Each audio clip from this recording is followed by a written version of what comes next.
1991. Langer Håkan discovers a mysterious entrance to a hidden mountain cave obscured by dense jungle overgrowth. The cliffs leading down to the entrance are so steep he cannot explore it further, but he notes its location. Nearly 2 decades later, the British Cave Research Association finally explores the cave. What the team discovers is astounding.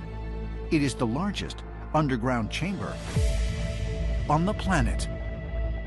It's not just a cave. It's an actual world in Vietnam. Inside this cave, it's 40 stories high. There's actually an ancient forest. It's got flowing water, not just a puddle or a stream, but an actual river. Inside the cave is an entire growing ecosystem. And it's so deep that it looks like it's an entrance to a whole other reality. This incredible subterranean realm, called the Son Doong Cave, is estimated to be roughly 3 million years old.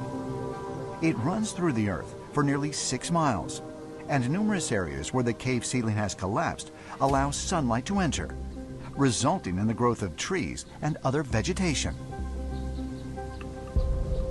But according to area residents, what's most notable about Son Doong Cave are the strange creatures that are believed to dwell within it.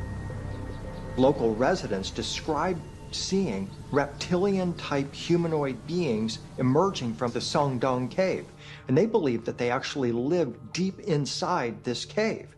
What's fascinating about this is that these reptilian-type humanoid beings are similar to the seraphim or the winged serpents in Kabbalistic tradition. The seraphim are said to have gone and lived in the inner earth, according to Kabbalistic teaching.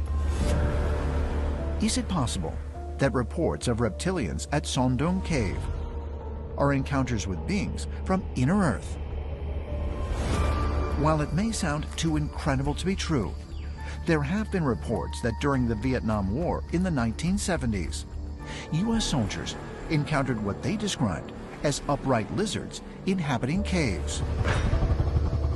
And accounts of reptilian beings existing in underground caverns can be found all across the globe, even on the other side of the world, in Cusco, Peru.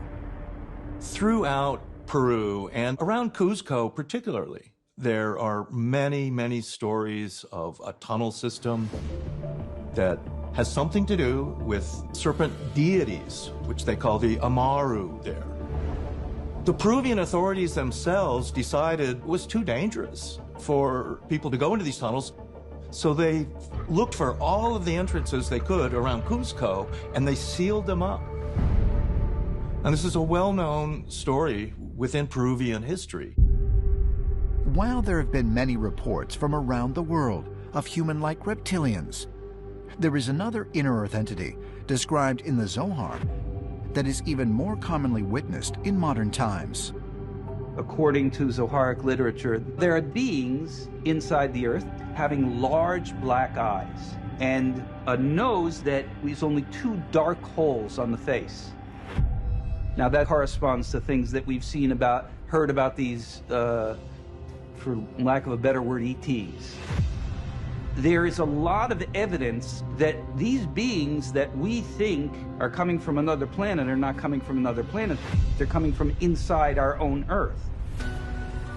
The black-eyed entities, commonly referred to as greys by ufologists, are the beings most often reported by alleged alien abductees, many of whom claim to have been taken aboard saucer-shaped craft. Could it be that the so-called flying saucers, so often reported in modern times, are not coming from outer space, but inner Earth? According to some ancient astronaut theorists, this notion is supported by numerous accounts of UFOs that are seen disappearing into the landscape, and sometimes even flying directly into mountains.